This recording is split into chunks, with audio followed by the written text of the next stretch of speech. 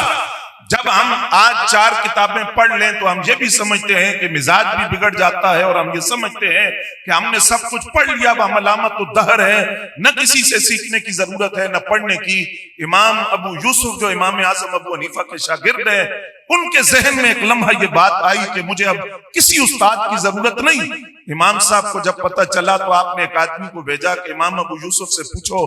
کہ اگر کوئی بندہ دھوبی کو کپڑے دھونے کے لیے دے اور پھر لینے جائے اور دھوبی کہے کہ میرے پاس ہے ہی نہیں یا گم ہو گئے، تھوڑے عرصے بعد وہ کپڑے مل جائیں، تو اب اس بندے کو کپڑے دھونے کی قیمت دینی چاہیے یا نہیں دینی چاہیے؟ کیونکہ کپڑے وقت پر نہیں ملے، دیر سے ملے. توجہ فرمائیں گے آپ؟ تو امام صاحب نے فرمایا اگر امام ابو یوسف کہیں کہ پیسے دینے چاہیے تو کہنا مسئلہ آپ نے غلط بتایا، اگر کہیں نہیں دینے چاہیے تو تب بھی کہنا غلط بتایا، کیونکہ اس میں تفصیل ہے، بعض صورتوں میں دینے چاہیے، بعض صورتوں میں نہیں دینے چاہیے. جب امام ابو یوسف سے مسئلہ پوچھا گیا، انہوں نے جواب دیا تو پوچھنے والے نے کہا آپ نے جواب ٹھیک نہیں دیا. امام ابو یوسف کو بھی چونکہ فراست اور ذہانت اور تدبر تو تھا، آپ نے فوراً سوچا کہ یہ امام صاحب کا بھیجا ہوا آدمی ہے اور میرا امتحان لے کر تنبیہ کی گئی ہے. یہ جملہ ذرا سنیں امام صاحب کا. آپ نے امام ابو یوسف سے کہا اے ابو یوسف، انگور سے پہلے کشمش بننے کی کوشش نہ کرو، پہلے سیکھ لو، تحصیل علم کے اندر اس مقام تک پہنچ جاؤ جہاں واقعی پھر تمہیں کسی سے سیکھنے کی ضرورت نہیں ہوگی. اور وہ مقام تحصیل علم میں ہوتا نہیں ہے، کیونکہ فرمایا ماں کی گود سے لے کر لحد تک تعلیم حاصل کرتے رہو. علم کے حصول کا راستہ کہیں بھی مسدود نہیں ہوتا، بلکہ علم کی راہیں کھلتی چلی جاتی ہیں اور انسان سیکھتا چلا جاتا ہے. اللہ کریم اس ادارے کو دن دگنی رات چگنی ترقیاں عطا فرمائے، اور اس کے روح رواں ہمارے بزرگ، ہمارے معلم مربی حضرت علامہ مولانا ڈاکٹر مفتی بشیر احمد نقشبندی مجددی زیدہ مجدہ، اللہ کریم آپ کا سایہ عاطفت اہل سنت پر سلامت فرمائے. وما علینا الا البلاغ.